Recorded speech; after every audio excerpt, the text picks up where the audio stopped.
Good morning and welcome to this week's nutrition class. I am, as usual, Jodelle here, bringing you the latest and greatest in nutrition and health tips. All about today, we're talking periods, PMS, pre and post menopause, as well as infertility, fertility issues, period pain.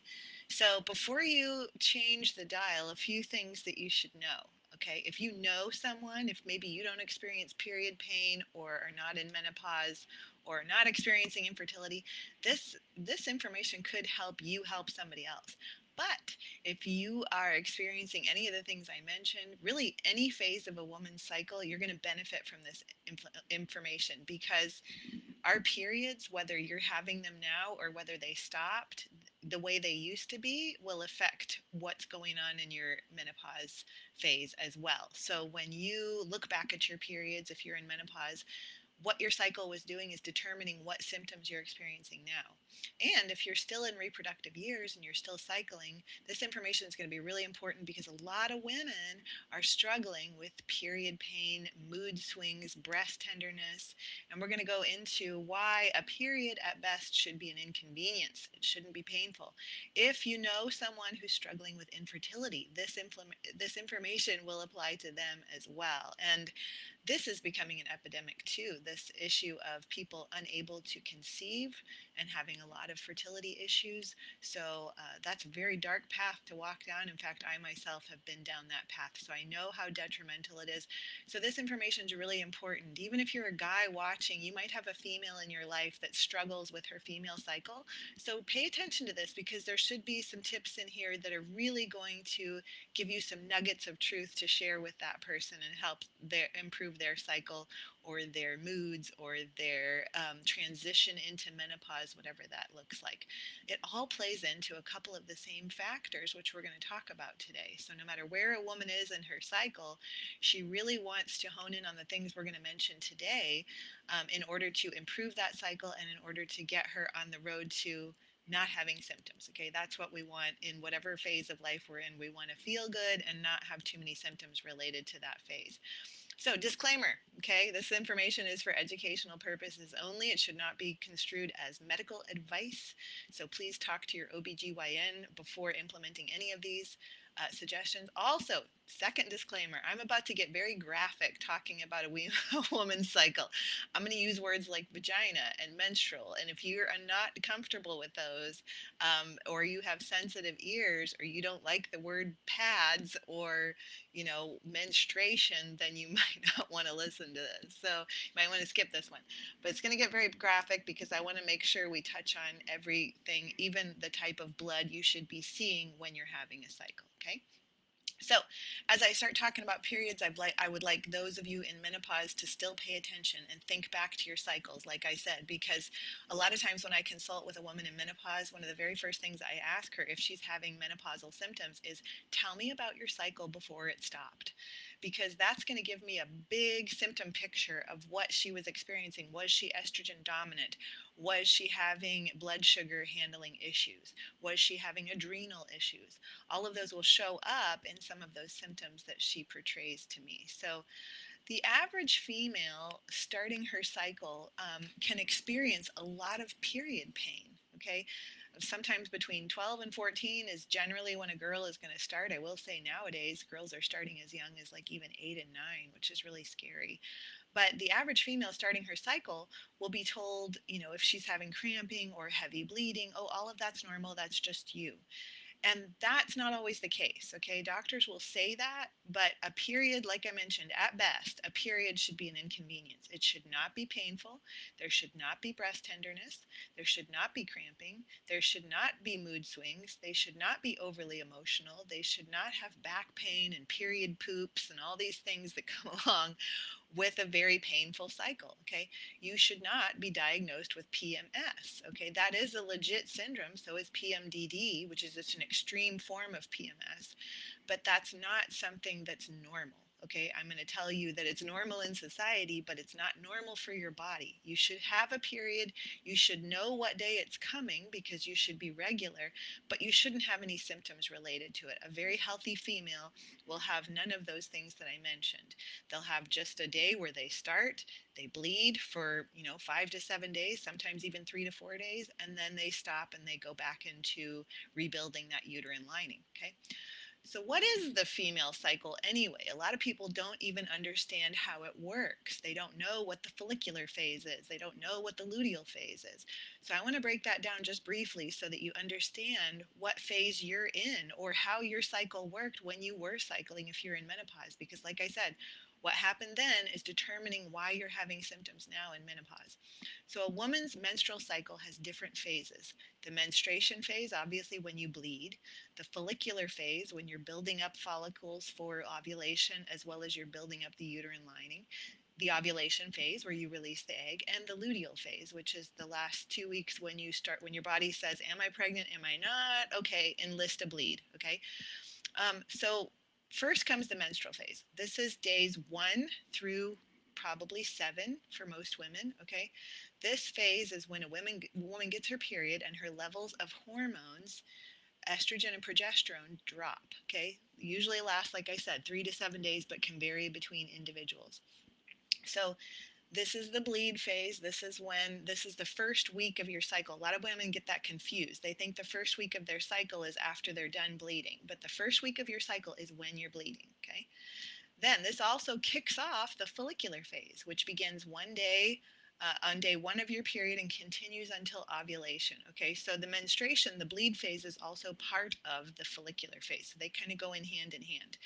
So that's telling your body levels of hormones are dropping. Let's prepare to rebuild the uterine lining in case we get pregnant coming up. Okay, during this phase, the pituitary gland releases follicle stimulating hormone. Okay, and this is the test that you'll do to determine if you're in menopause too. They'll run your FSH and they'll tell you if it's really high that you're in menopause. Okay, so that's something to keep in mind too. If you want to know, am I in menopause, you can go get that tested.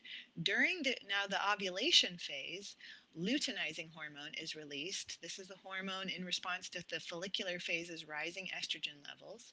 So if you wonder if you're ovulating, there's some good signs to know you're going to get a sticky egg white discharge. I told you this is going to be graphic. I'm telling it like it is.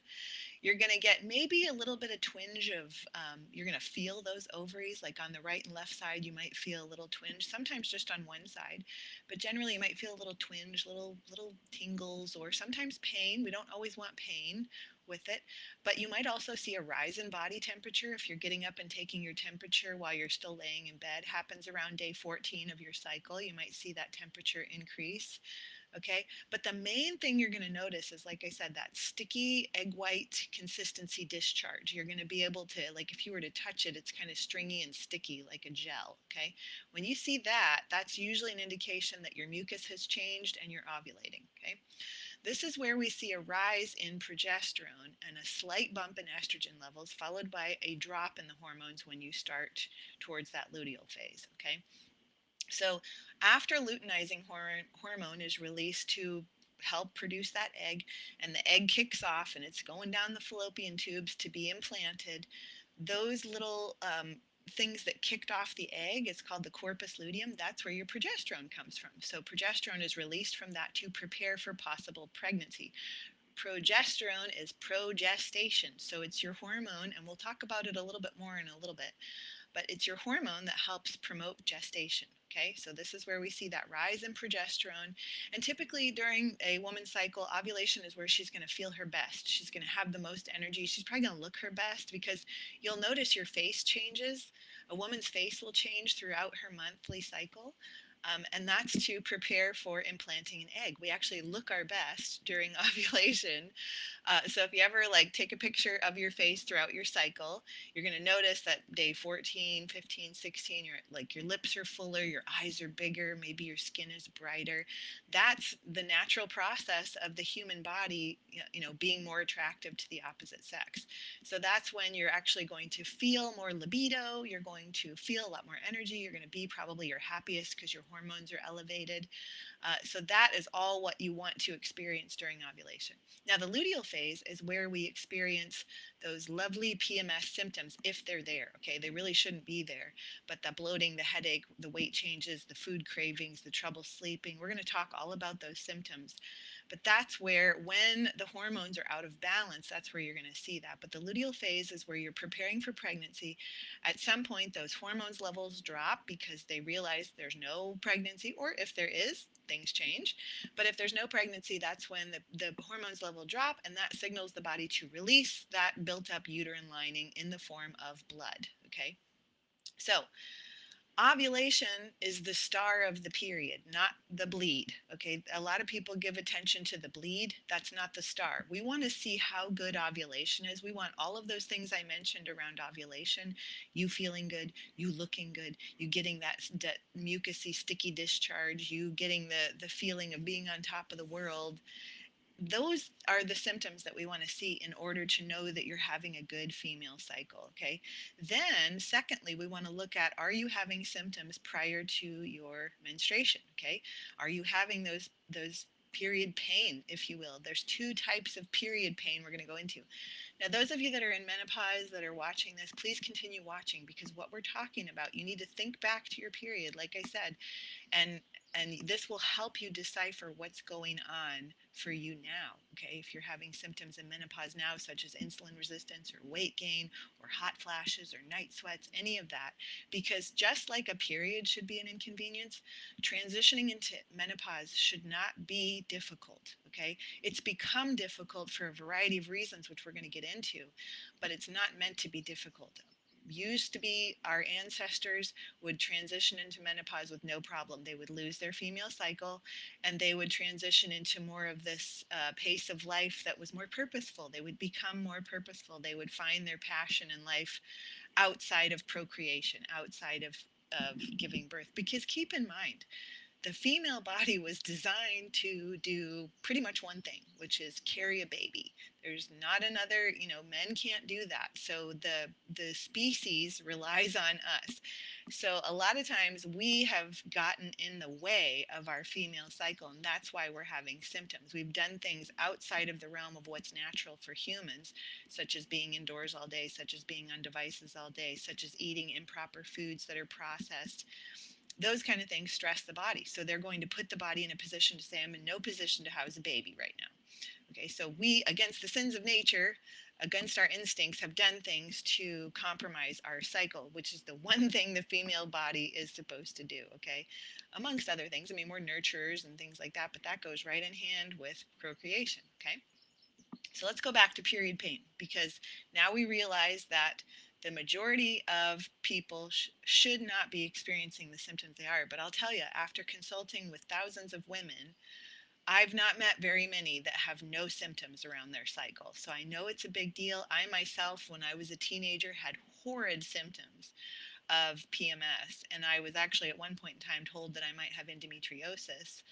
But that was also told to me by a doctor who goes, oh, this is just you. Some people have difficult cycles. No, this is not just you. These are symptoms that your body is giving you, that I'm not okay. My hormones are not in balance. My life is not in balance. My stress is not in balance. I'm not properly nourished. I'm malnourished. And truth be told, I was an anorexic in high school. I didn't eat most of the day, and I had an eating disorder. And so that translated to very painful periods.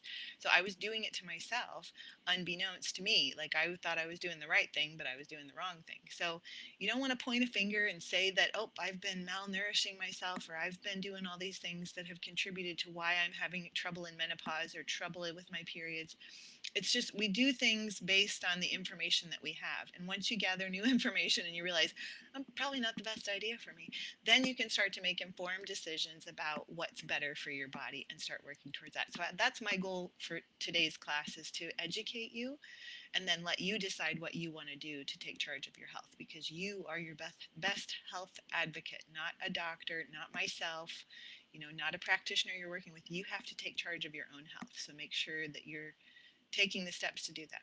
Okay, and then throughout any of this class, if you guys have questions, comments, post them below, and I will be sure to get to them. Now, I do want to talk about birth control, because this is generally what happens too. Is the average female starts, like I said, between 12 and 14.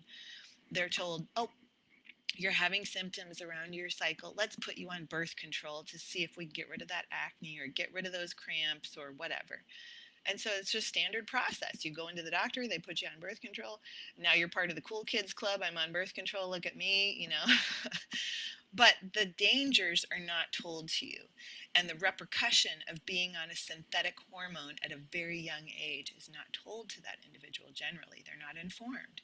And so here's what I want to inform you now. If those of you listening, maybe you're mothers of teenage girls getting ready to start cycling, or maybe they've started cycling and the doctor's talking to them about going on birth control to help with symptoms, here's what I want to caution you on, okay?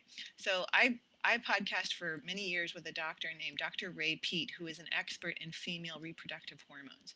And he cautions that the use of estrogens in birth control pills and even IUDs can cause progesterone deficiency. And we're going to talk about why progesterone is so important.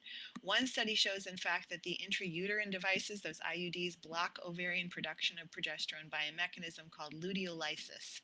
Okay, a process by which the IUD's chronic uterine irritation causes degeneration of that corpus luteum, that little part of the where the egg pops off.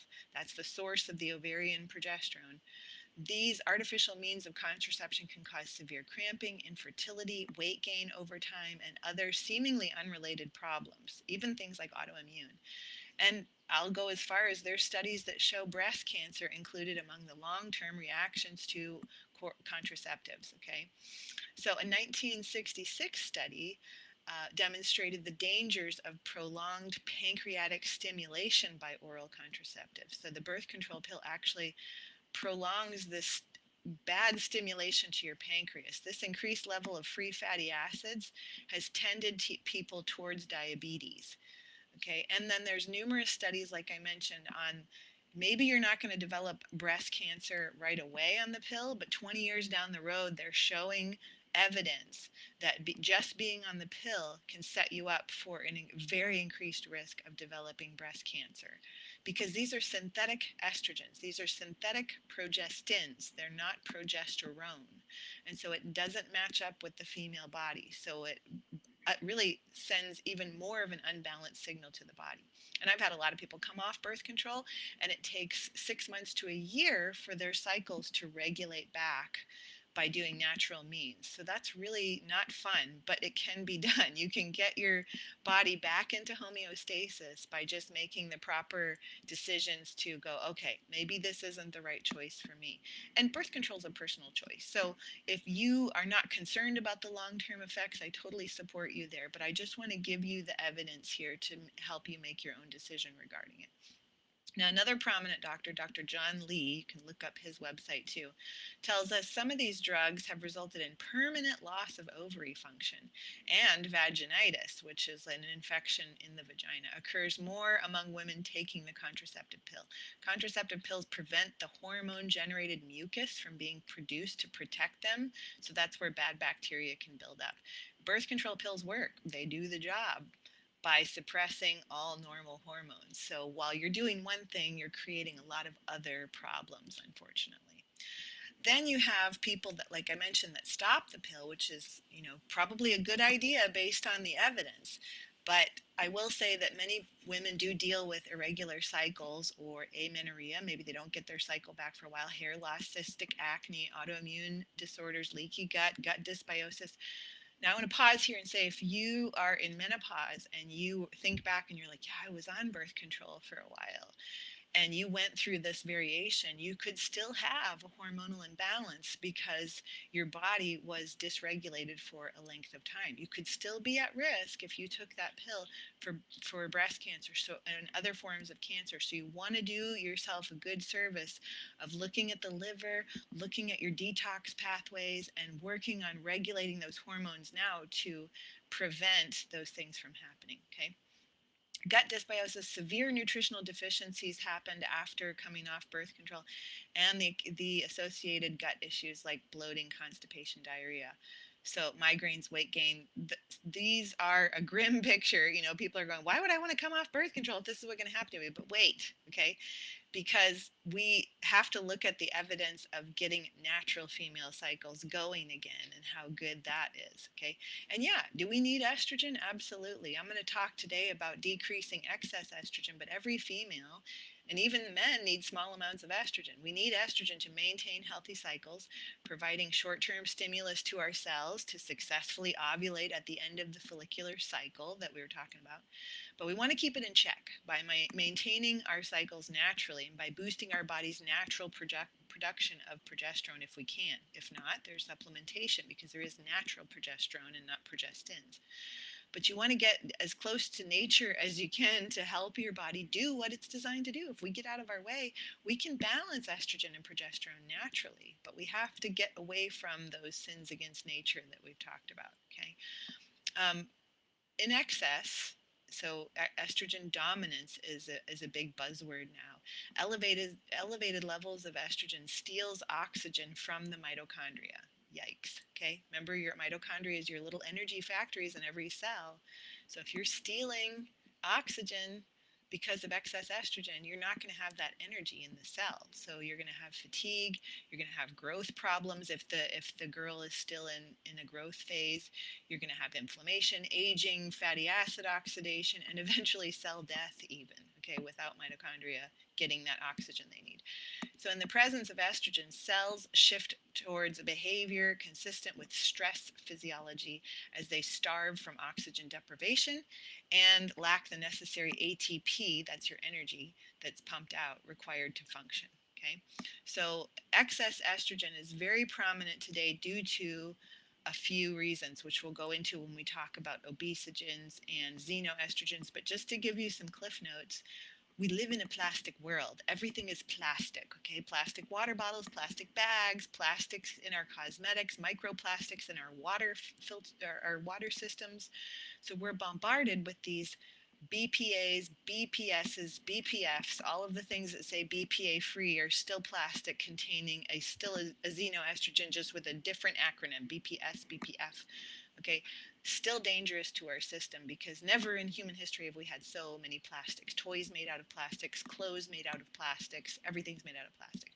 So we have to do ourselves a service of looking at where are all these obesogens or xenoestrogens that mimic estrogen in our body coming in at, and where can we mitigate those? Okay, so step one is like look at your plastic exposure and let's drop it down a bit, because that's going to help your female cycle, that's going to help you in menopause, and that's going to help your fertility for those of you who are wondering about that. Now we'll get more into that and we're going to get into progesterone too. But before we do that, I wanted to mention something really interesting. So another personal choice is when people decided to or not to take a COVID vaccine. Okay. And that's a personal choice. But here's the evidence in studies. So if you had the vaccine and then you found that you were having troubles with your menstrual cycle or even troubles in menopause more so than you had before, a study found a potential association with the COVID vaccine and menstrual cycle irregularities, which could impact females' quality of life. Okay.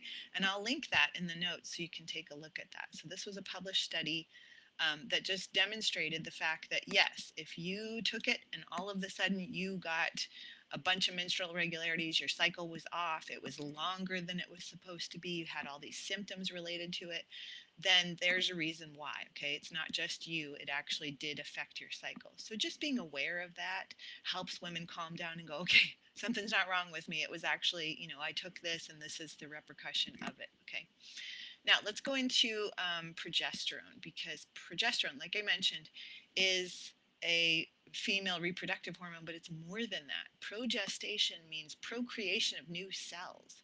So for men and women, progesterone is huge. Okay, I think I did a whole class on progesterone, but if I didn't, let me know and I'll do one, because progesterone is in a study called The Key to Life. That was a 2021 study, The Key to Life, this promising aspect of the physiology of progesterone in the body, in the human body, not just the female body. Okay, the most recent studies of progesterone provide remarkable insights into the physiological role and clinical importance of this hormone. And so, although the name progesterone means promoting gestation, This steroid hormone is far more than that. It's recognized as the key physiological component of not only the menstrual cycle and pregnancy, but also the essential steroidogenic precursor of other gonadal and non-gonadal hormones such as aldosterone, cortisol, estradiol, and testosterone. Okay, so these are all critical. You've heard me talk at length about how a female should really be in tune with what her testosterone level is.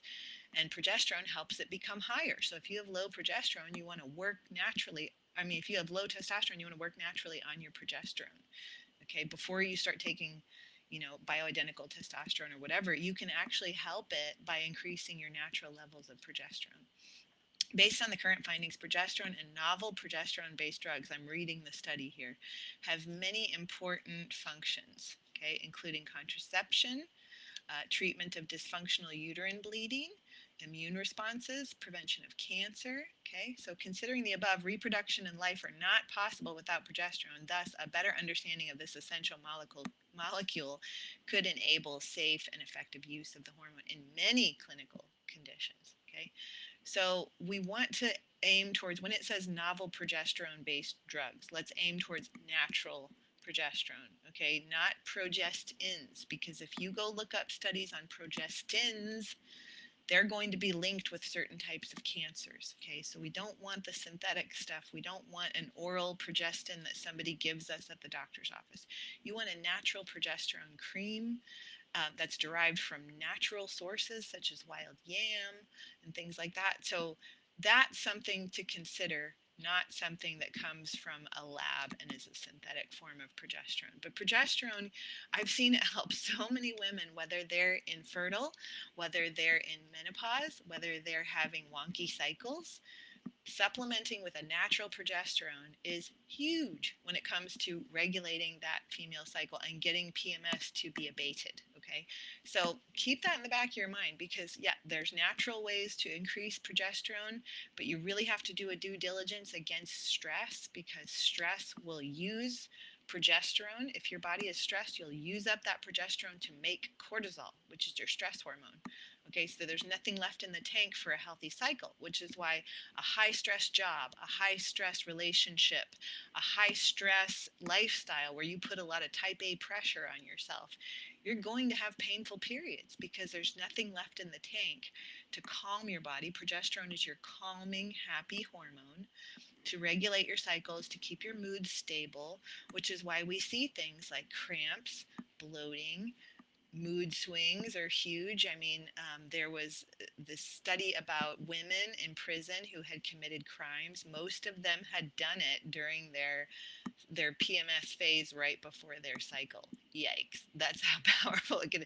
You could prevent yourself from doing murder, by just regulating your cycle with a natural progesterone.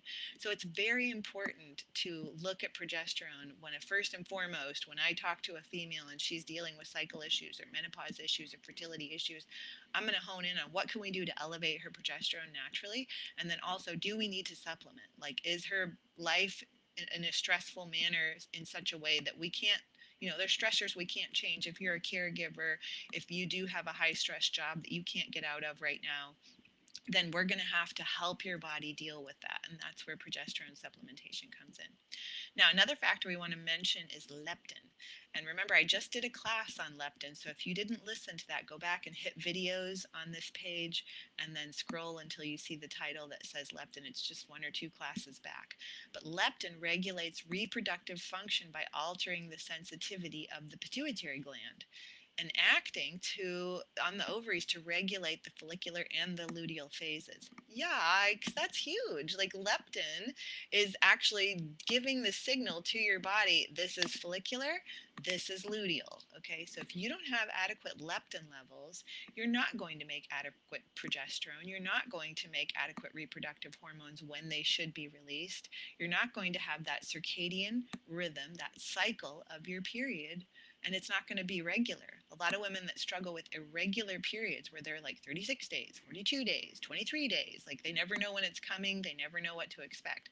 That's typically due to a leptin issue. They don't have a circadian rhythm. Our body loves rhythm, okay?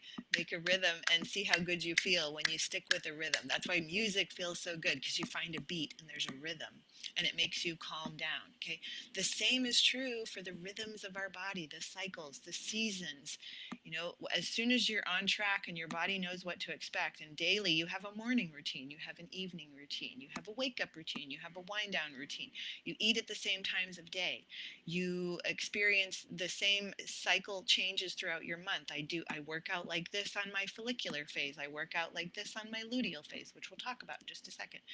When your body sees those cycles, and for those of you dealing with infertility, that's when the body goes, you know what? We have a rhythm now. I'm releasing the right amount of leptin. I'm releasing progesterone when I need to. We can house a baby now. Okay. So if you know anybody dealing with infertility, tell them they have to create rhythms in their life, and they have to start acting like they would when they have that baby, because let me tell you, when you have a baby, you're going to have some rhythm in your life, because babies thrive on rhythms too. And they're going to have a rhythm you're going to have to match up to. Okay. They thrive on morning routine, evening routine, napping at the same time, so all of this is essential for you to consider whether you're in period pain, you're in menstruation, you're in menopause, you're dealing with infertility. You have to have leptin regulated. You have to have circadian rhythm regulated. You have to have rhythm. All right. So like I mentioned, a period at best should not be painful. It should be an inconvenience. Here's the symptoms. And, we'll address some typical things you're going to see with certain times of your monthly cycle. And then what's not typical? What do you not want to see? Okay. But we're going to talk about some symptoms, and I might touch on the why. Why did my cycle get out of sync? Other than, like I mentioned, there's a few things. There's, I should go into the two types of period pain, which is spasmodic. We're going to go into that, and congestive. Okay, so let's touch on that right before we jump into symptoms here. So this is based on a doctor out of the UK, and spasmodic type of period pain, or PMS or PMDD, is inflammation. Okay, so this is the type of person that has a lot of prostaglandins. Prostaglandins are pro-inflammatory compounds that are building up in the body. So these individuals get gut inflammation. They might be consuming a lot of PUFAs, those polyunsaturated fatty acids, which promote prostaglandins. Okay, they might be eating a lot of nuts and seeds, which promote prostaglandins. They might have chemicals in their food because they're eating a highly processed standard American diet. They might have low minerals. They might have excessive estrogen due to nutritional and physical and daily stressors. Okay, they might be eating a lot of estrogenic foods like soy and Splenda and things like that. So spasmodic is inflammation. They're the ones that are going to have a lot of that bloating and pain in their joints, and they're going to wake up on the day of their cycle and just feel like they've been hit by a Mack truck. Everything's tight and swollen, and they put on 5 to 7 pounds. They might get that spasmodic cramping or spasms in their back and things like that. So this is more of the inflammation in the body. Then you have the congestive period pain. And this is more of a progesterone deficiency and trouble manufacturing progesterone, or they're using it up due to stress. And these individuals are going to see more of the mood swings. They're going to see more of the feelings of getting sick around their period. Maybe they feel like their immune system's dropping. They're going to feel like they do get all the cramping and breast tenderness and stuff like that, but they feel almost like what the word is, congested, like stuffed up, like everything's just kind of like sludgy and stodgy and backed up.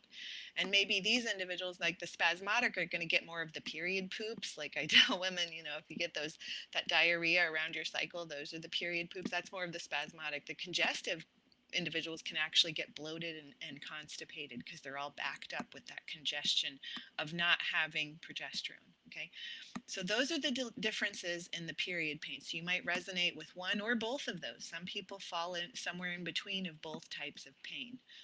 Now, here's the symptoms of if you know that you're having trouble with your hormones. So this is going to be more of the individual that is, oh, you're going to have to stand by for a second because my computer's about to go dead and I got to go grab my plug-in. Okay, so talk amongst yourselves.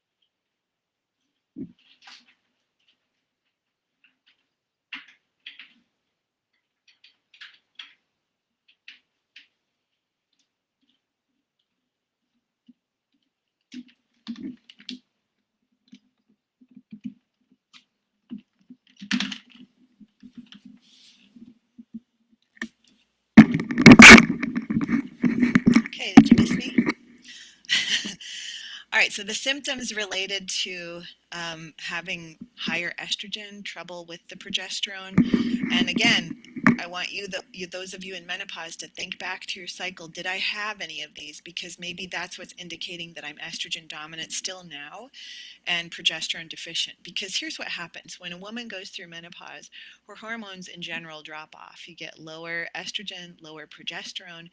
But if you were estrogen dominant prior to menopause and you were having all these female cycle issues, then yeah, your estrogen dropped down, but your progesterone dropped even farther. So you're still estrogen dominant. And now you're going to get those symptoms of hot flashes, night sweats, trouble focusing. You're going to start putting on weight because estrogen is dominant. So estrogen is a growth hormone. It can promote not only the growth of excess weight in the body, but also excess tumor growth. So that's where women of menopause age start to see that they're, wow, I just found out I have a tumor, or I just found out I have breast cancer, I just have, whatever. And so that is why we have to regulate those hormones, whether you're in period mode or you're in menopause mode or you're infertile. We have to get the balance of estrogen to progesterone. So here's the symptoms of hormonal cycle issues that need to be addressed, typical and not typical. So typical, let's talk about pain, okay? Pain, cramping, some sort of uncomfortability, that's all right if it's minor, okay? Let's talk about like just a little bit of cramping that's not inconveniencing your day, okay? You're not having to go, oh my gosh, I have to stay home from work or I have to stay home from school or whatever. No, if you're taking more than 2 Advil per cycle, not per day, per cycle, if you're taking more than 2 ibuprofen or more than 2 aspirin or Midol to get through, that is an estrogen dominance factor. Okay, you should get away with maybe 2, maybe 1 or 2 is all you need through the whole cycle, not the day. But if it's more than that, we got to talk. Okay, you're having some hormonal cycle issues. Spotting. If you're having spotting before your period, that is not typical. You should not be spotting. Sometimes, yes, a very minor spotting at ovulation can be normal for some women. Okay, for some women, just a little teeny bit of spotting can be normal. But if you're spotting, if you're on like day 25 or 26 and you're spotting and then you're spotting some more and then all of a sudden it goes into a big bleed, that's not typical. Okay, that's not normal. Now, if you get like one little spot and then you start a bleed and it's day 28, then that's typical for you. But in general, if it's days and days before you're supposed to start your period, that's a low progesterone aspect. Progesterone is what holds the period in. So if it's not holding it in, if you're low, you're not going to have that aspect of holding it in. So those little parts of the uterine lining are coming out. Breast swelling and pain tenderness. Here's what's typical. Your breasts get a little change. They get a little bigger towards your luteal phase where your body's like, am I pregnant? Am I not? What's going on? Maybe I just want to increase the size of my breast a little bit. Normal. If there's massive swelling and you change cup sizes and you have tenderness and you can't even give people a hug, okay, that is not typical. That is PMS, and we have to deal with that by balancing the hormones. If you have weight gain during your cycle, here's what's typical. Yeah, you can put on 1 to 2 pounds of water weight. Your body starts to get ready to excrete that uterine lining and it might hold a little more water, okay? But if you're 5 to 7 pounds heavier with water weight on and around your cycle, not typical, okay? Acne, more cystic around the jawline. You're getting more like big growths around the jawline, not typical. If you're getting like one pimple, fine, okay? Hormones are just barely fluctuating. Extreme moodiness, okay? If your family can't stand to be around you right before you start your cycle, not typical, okay? But if you're just like barely, like you cry at the Zoloft commercial where the little white ball's bouncing around, you look sad, that's fine, okay? Like those emotions are okay, but extreme moodiness, irritability, if you want to bite everybody's head off or you know that you shouldn't be around people a few days before your cycle starts, not typical, okay? If you have been called an emotional tyrant, okay, not typical.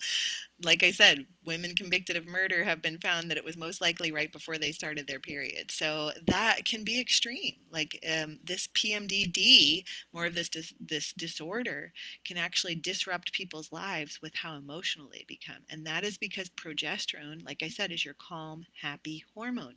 So if progesterone is dipping so low that they don't have any calmness and they're full of anxiety and you get that troubled inner ball of tension right before you start your cycle, then it's on a teeter-totter. Estrogen is going to go much higher, and estrogen, if it's too high, can be an irritant to the body.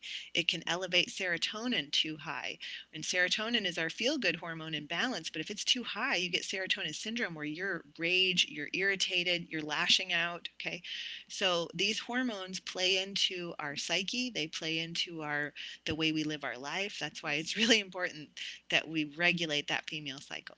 Brain fog is another one. If right before your cycle you're like, why do I forget everything? Why am I dropping everything? Why am I can't focus. I can't concentrate. I feel like I have ADHD. Okay, that's normal for someone who's not normal. Okay, that's a typical response to somebody who's having hormonal issues. But if you're just like, like sometimes right before my period, I drop things. Like I just get a day where I'm like, I'm dropping everything. Okay, that may just be like your hormones are dropping and your body's sensing it. Okay, so that's typical. That's nothing to worry about. Fatigue. Maybe you get a little drop in energy before you start your cycle. That's okay. But if you feel like you are completely depleted and you need to take a nap daily on your cycle or before your cycle and you have no gas in the tank, that's not typical. Okay, to go be alone or go inward, that's typical. Like sometimes that's what a woman really needs to hone in on, is that those days leading up to her menstruation and during her menstruation, we need to go inward. We need to like calm down. Women of ancient times used to have a tent that they all went in, to just kind of be by themselves, to be with other women who are menstruating, to calm down, to not do all the things. This is a time for to go inward, to be soft to ourselves. I actually think that a woman on her cycle should be able to take day 1 and 2 of her cycle off from work, because it should be an emotional day where she gets to like decompress. Okay, and that way we're following the rhythm of the cycle.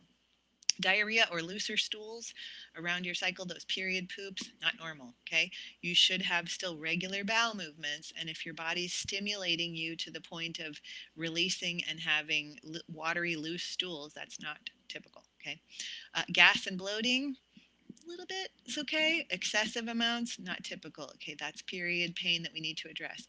Chocolate cravings, if they're severe and you're eating all the things before your cycle starts, you have all the salt cravings, the sweet cravings, the chocolate cravings, usually due to a mineral deficiency, because if you're not keeping up with your minerals, that's a reason why sometimes you're having period pain in the first place. But also it could be a magnesium and zinc deficiency, and we need to just bump those up right before your cycle to see those cravings abate. Okay, increased appetite, like I just said, if you're eating all the things and your appetite's just going crazy, number one, we need to pay attention to that, because part of helping your cycle regulate is ensuring that you're getting enough nutrition, because your body is working hard to shed that lining, and so sometimes you're going to need more calories during that time. Your body's also working hard during ovulation, so if you get an increase in appetite then and it's trying to pop off that egg, you'd be surprised how much energy making an egg, releasing an egg, planting an egg takes. So those are all normal increases in appetite. But if it's excessive and you find yourself overeating before or during your period, that's not normal. And then decreases or decreased or lowered immune function. A lot of women will tell me, oh, I got a cold the first day I started my period. Okay, we need to look at that, because progesterone helps with the immune system. So if progesterone's too low, then it can cause you to react to germs that normally you would be able to fight off. But unfortunately, during your cycle, you got sick. Nausea for some women can be a thing during the first couple of days of their cycle. And then migraines are huge. Migraines and painful headaches, those are not typical, not normal for a cycle. You shouldn't be having those, and we need to address those. Okay, this is estrogen dominance and low progesterone. If you have any of these during menopause, this is also estrogen dominance and low progesterone. Okay, if you have these issues while you're trying to conceive, this is estrogen dominance, low progesterone. That's why I lumped all this class into one, because by correcting the estrogen dominance and getting that progesterone level up, you can correct your cycle no matter what phase of life you're in right now. Okay, now before we go on to the solutions, I want to talk about two last little symptoms. Some women are having light periods, too light of periods. They're not releasing enough blood, and that's a symptom. So estrogen, when this happens, when you're having a light period and you're only getting like 1 or 2 days and it's barely any blood, estrogen is low, and usually your blood work will show that across the board, all your hormones are low. This happens to women too, to where, yeah, progesterone's low, but estrogen's also low. And estrogen is what builds that lining. So if the period is lighter, low estrogen never built the lining correctly. And if progesterone is low, then it doesn't finish the work, because progesterone needs to be in a primed lining, a primed uterine lining, in order to set the stage for potential pregnancy. So a lighter period, maybe the blood is pinky, light red color, like it's not that dark, rich red blood. That's an issue with your hormones across the board are low, and we need to do things to nourish your system and get all of the hormones in balance.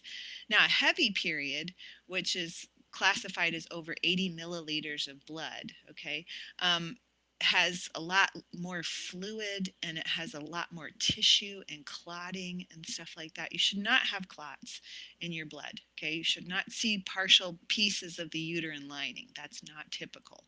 That means that we're having estrogen dominance, okay? If you're changing pads or tampons more than every 1 to 2 hours, that's not typical. And it usually involves the thyroid. The thyroid is having issues. There's an excess amount of stress probably on the system for a variety of reasons, to where cortisol is high, which means progesterone is predominantly very low and estrogen is very high, leading to these heavy period symptoms, okay? So I just wanted to touch on that, because that is something that I hear a lot of too. Either women are having little to no periods, or they're having heavy periods, and that helps you understand what's going on in your body. Are you low across the board on all hormones, or are you dominant in estrogen and you need to, again, balance them all out, okay?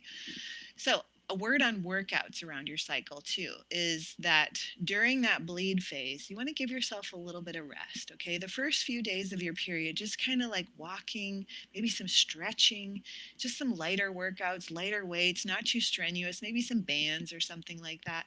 Then as you move into day, 5 through 14, more of that follicular phase of building, you're going to feel a lot better. So that's when you can start to do more high intensity workouts. If you want to do more like some HIIT training or some Tabata here and there, stuff like that, that's cool. Ovulation too. Ovulation, you're going to feel your best. So go ahead and do the things that make you feel really good and also give you a little harder workout. Then as you move into the luteal phase, you're going to want to start to pay attention to, are you getting any symptoms related to starting to drop off? Like some women, right after ovulation, they start to get breast tenderness. Okay, that's not normal. We want to address that. So part of that is make sure you're doing like lower intensity workouts, but also you can still lift heavy. You're just going to take more breaks in between. You can do more muscle building at this time, because during ovulation and on about a few days before you start your period, you have these spikes in testosterone.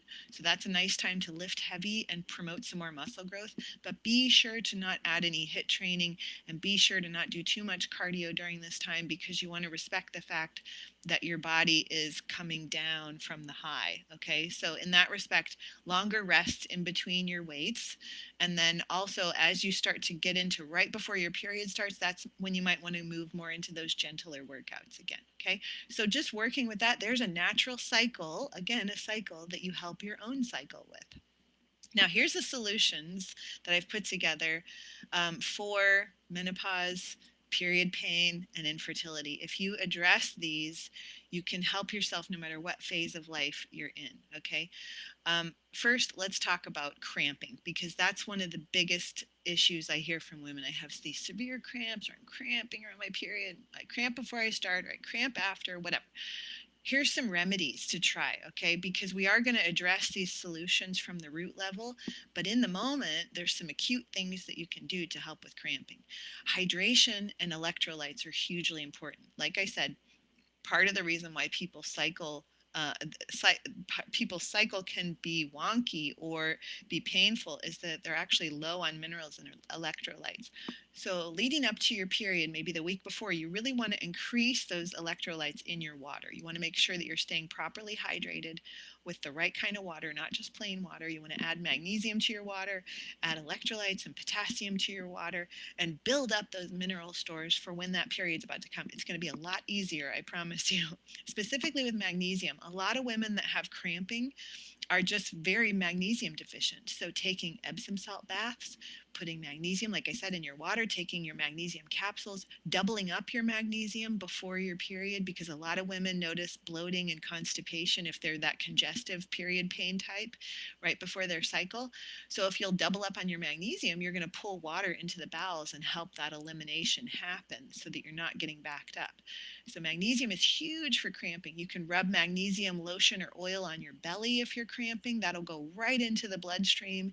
And what's happening is when the capillaries, those little capillaries that are trying to push that blood and that uterine lining out, when they get deficient in magnesium, they constrict.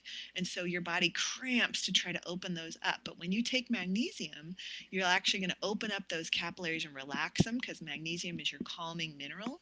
And that's going to release the blood so there's no cramping, okay, if that makes sense to you. Now, another thing you can do, which I really liked when I was younger, was, this is before I knew anything about nutrition, but alternating ice and heat would help me a lot. So I'd put an ice pack on my belly, and then I might put a warm water bottle or some sort of heating pad on my belly too. So alternating ice and heat can bring blood flow there, and that will open up those capillaries as well.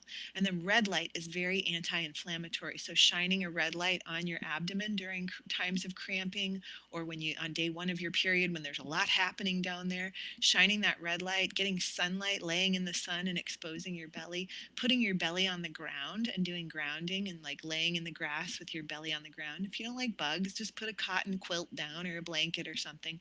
Make sure it's a conductive fabric, but lay down there and notice how the inflammation goes away. Like, it's so powerful, these 26 peer-reviewed studies of how grounding eases inflammation, including cramping. So, and then there is a few different types of herbs. One of my favorite is cramp bark. As the name implies, you can take this herb called cramp bark, you can make a tea out of it, or take a herb in a capsule form, and that helps to minimize cramping. Okay, so we'll go into some more herbs with the solutions that we're having, not just for cramps, but for balancing hormones. And you can make a really nice tea out of several of these herbs. So now we go into the solutions to all of your cycle female problems. Let's start with number one, probably the most important, if not right there with nutrition, is stress mitigation. Okay, so if you have excess amounts of emotional, mental, relationship stress, where can you address that? Where can you address the high stress job? Maybe you can't change the job, but can you take breaks throughout your day where you go outside and you get sunshine and try to de-stress from the stressful work environment? If you're having relationship stress, can you plan to sit down at a nice time when everybody's feeling good and talk about the stressors that you're under together and ask for support? If you're having physical stressors of pain, you're dealing with an injury or some sort of inflammation in your body, can you do things to soothe that so your body calms down? Can you ice and heat that area? Can you try acupuncture? Can you try, which I love for pain, acupuncture is one of the main things I recommend people go do when they're having severe bouts of pain in their body. All of these things, mitigating your sleep, getting more rest, getting more sunshine, calms the nervous system. Water therapy is huge. Getting in water, a river, a lake, a stream, put up a metal tub that cows drink out of in your front yard and sit in it so you're grounded, but you're getting in water.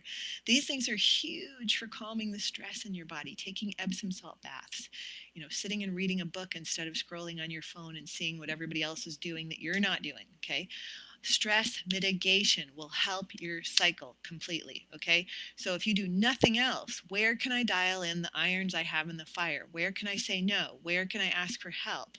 Where can I take some things out that I really are not serving me, okay? Then you want to look at leptin correction. Okay, like I mentioned, go back and listen to that leptin class, because there's a lot of tips in there on how to regulate that master hormone that regulates our female cycle. It regulates our circadian rhythm. It regulates all of the other hormones in our body, even things like thyroid hormone. So getting that in check can help so many different systems of your body, including menstruation, including menopause, including fertility. Okay. Avoiding inflammatory foods. So the most inflammatory foods to the gut, because if your gut is wonky, then your cycle is going to be wonky. I can guarantee you that. Okay. Inflammatory foods like gluten, I've said it And I'll say it again, most people do better when they're not using any form of gluten in their day. Once in a while, it's fine. But these day in, day out, small, sandwiches here, pasta here, pizza here, it's this low grade inflammation that elevates those prostaglandins, those pro-inflammatory compounds in the body that lead to this low grade, like my joints hurt, my gut hurts, I'm not pooping, or I'm pooping too much, or my skin is sensitive, and da da da da da. I could go on and on and on with how potent going gluten-free is to the body. Nuts and seeds are very scraping and irritating to the gut. So if you have a lot of gut issues going on, that's another inflammatory food you might want to move away from. Okay, and then just sticking to things like if you are going to have nuts like a macadamia nut, which is a monounsaturated fat, because the other aspect of inflammation is those PUFAs, staying away from the vegetable oils, the peanut oils, the seed and nut oils that go rancid very quickly. So unless you're picking a walnut off of the tree and eating it, by the time it gets in the jar for you to munch on, it's usually rancid. Okay, so same with the walnut oil, and same with these seemingly healthy oils, sunflower, safflower, canola oils. We need to get rid of those because those are inflaming the body through those prostaglandins. Okay. Alcohol is very damaging to the gut. So if you're consuming even 1 to 2 drinks a week, that could be too much to throw off your body, to lead you into more symptoms of menopause. Many, many women that I talk to that are in menopause will tell you, "Oh, I get it. You just told me about alcohol, and I'm relating to the fact that now it's the nights I'm having alcohol that I'm having hot flashes and night sweats." Okay, so it's unbalancing your blood sugar. It's affecting your liver, which is waking you up at night and having you throw off the covers. So alcohol, avoiding that can actually help rebalance your liver, which is the master regulator of your reproductive hormones. We got to take care of the liver. And we'll talk about more of that in just a second. So hormones in food, make sure that if you're eating dairy or meat, that you're not choosing foods that are just conventional, because how do they fatten a cow? They inject it with estrogen. So when you eat that meat, you're getting small amounts of estrogen in your system that are now fattening you and throwing off your estrogen balance. Same with the milk.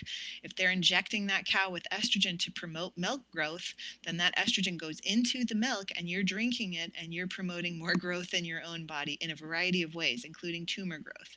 Okay, so do yourself a service of buying grass-fed meat that has no hormones, organic dairy that's not been injected with hormones. Okay, then you want to eat every 3 to 4 hours, because part of working a female cycle back into regulation and making it really pain-free is balancing blood sugar.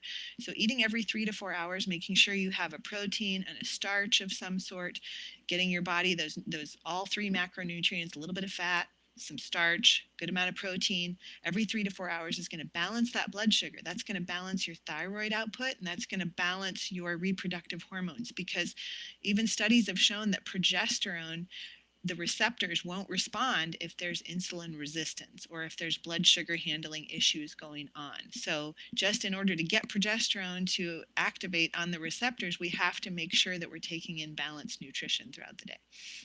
And then that leads to making sure you're breaking down the food, which starts with bile flow. I cannot tell you how important bile is to a healthy, functioning female system. Okay, bile is this wonderful fluid that your liver makes, and if you have a gallbladder, your gallbladder excretes, but even if you don't have a gallbladder, the liver makes and pushes it out, and that's where you're going to glom on to excess estrogens that have been used and go into the gut to be recycled out, and bile's job is to recycle them out. So bile gloms onto them and pulls them out in the stool.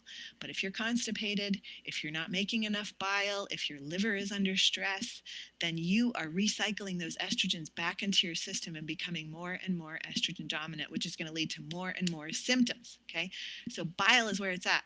My favorite remedy for bile flow is a couple different herbs. Now, if you're looking into fertility, then I don't want you to go with these first two, sarsaparilla and coriander. Coriander is probably fine for fertility, because you don't want to take in anything during fertility that if you were to get pregnant, it would be harmful to the baby.